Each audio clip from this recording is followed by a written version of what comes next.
Over at DC Comics, the publisher is looking to really shake up the Green Lantern franchise in a much different direction, as the Guardians of Oa have just disbanded, leaving the United Planets in control of Earth. But a disgruntled Hal Jordan, really missing the leadership of the Guardians, decided to call it quits as a Green Lantern and try and establish himself back on Earth. My name is Arako Braddock, and today, let's go ahead and see where Hal leaves off with his relationship over with Carol Ferris in the pages of Green Lantern issue 2. But before we get deeper into the video, I want to go ahead and encourage you to consider subscribing to the channel and hitting that like button if you enjoy our content. And I want to go ahead and introduce this issue by reading DC Comics solicitation text over for Green Lantern 2. Rise of the Revenant Queen Part 2. Hal Jordan's homecoming is off to a rocky start. Carol Ferris is this close to firing him from the job he's only just begged his way into. His power ring isn't exactly working right, and off in the shadows, Sinestro, the architect of Hal's current crisis, is waiting for the perfect moment to strike. Want to go ahead and introduce our creative team over on the first story of Green Lantern number 2, called Nice Guys Finish First. This one is written by Jeremy Adams, featuring art and cover from Xermanico, colors from Romulo Fajardo Jr., and letters over from Dave Sharpe. Here's a look over at the cover on Green Lantern issue number 2, coming in directly over from Xermanico. I really like all these sort of line that Xermanico puts over on some of the characters' facial expressions, especially with some of the shading. Also enjoy how Hal and Kilowog are sort of in this domestic setting over in the trailer for the issue. I think this is kind of a fun and irreverent moment captured really nicely here over on the cover of the issue. Of course, I also want to extend a thank you over to Adventures in Poor Taste for posting these previews of the issue so incredibly fast here. And I want to kick things off by really focusing in on the artwork from Xermanico over in the issue. Really like the way that Xermanico is able to tell a story throughout the pages of Green Lantern 2. I think this page that we have up on the screen is another really fantastic moment for Xermanico's artwork, as we get the kind of police reacting to the Manhunter from last issue kind of flying through the air and eventually crashing down over across these kind of police officers.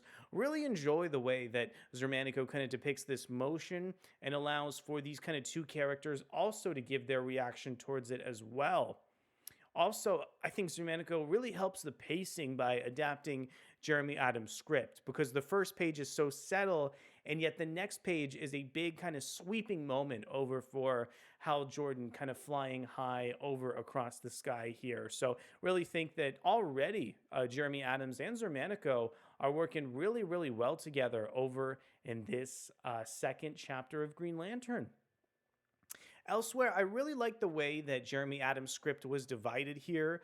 Towards this kind of first part of the issue, we're treated back to a month ago over in Hal Jordan's life, as he starts getting used to this status quo over in the series, and kind of continues this plot thread that the last issue ended off on, with yet another fight against a group known as the Demolition Team.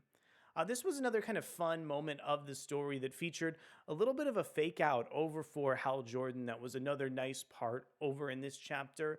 I think the way that Jeremy Adams writes a kind of more relaxed and refined Hal Jordan is just a great way to kind of experience him over in this series.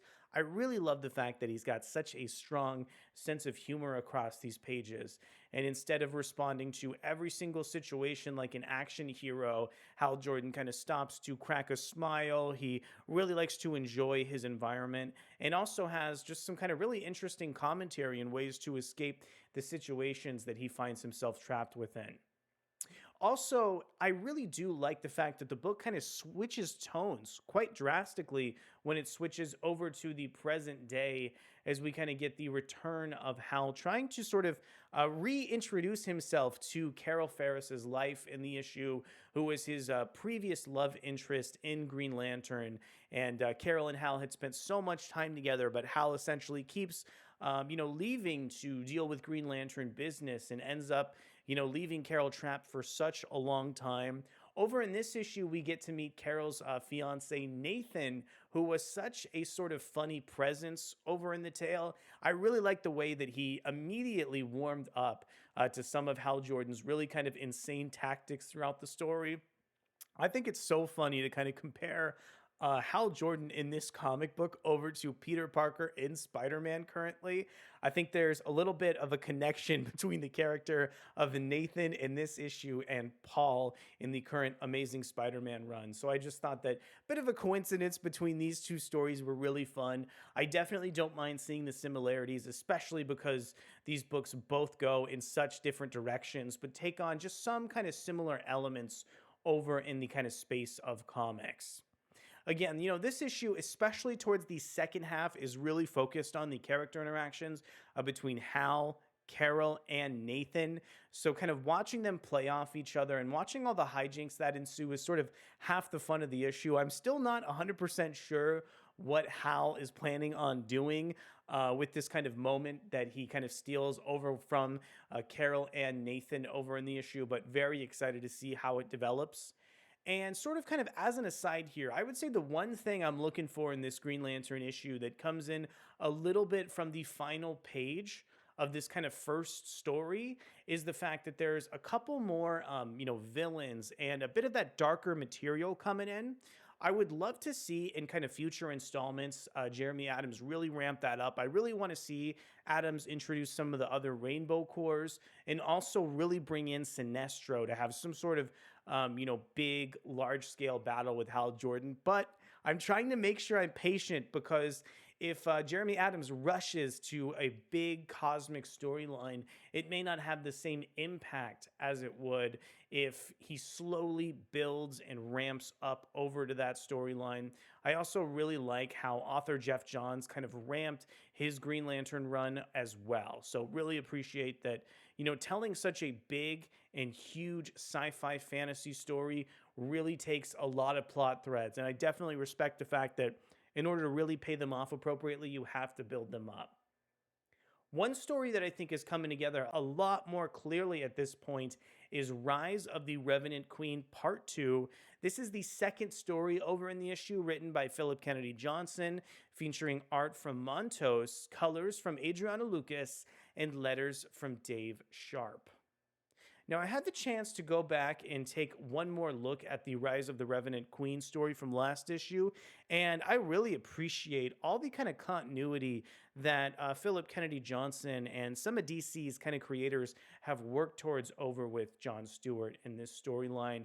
I think kind of the relationship with his family is just so harrowing, and again, it's so fantastic to see Johnson take so much time when he tells these big, dark character stories to make sure that the plot is seated accurately and that we actually care about some of the characters before sort of introducing these nightmare scenarios.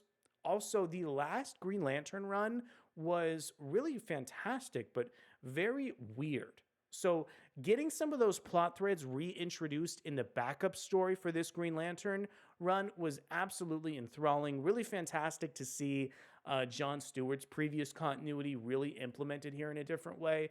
I can't wait to see how this second story develops here. And I think the Revenant Queen is also a really freaky character.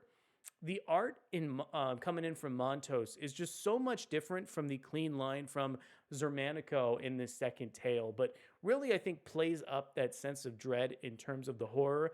I think the way that Montos delivers kind of all these like shadows and lines on some of the faces for the characters makes this backup story even more harrowing than it needs to be. But I really think that that sense of kind of tension and mood is just so intentional throughout the second story. So very happy to see where Johnson leaves off and how he's going to continue to develop this.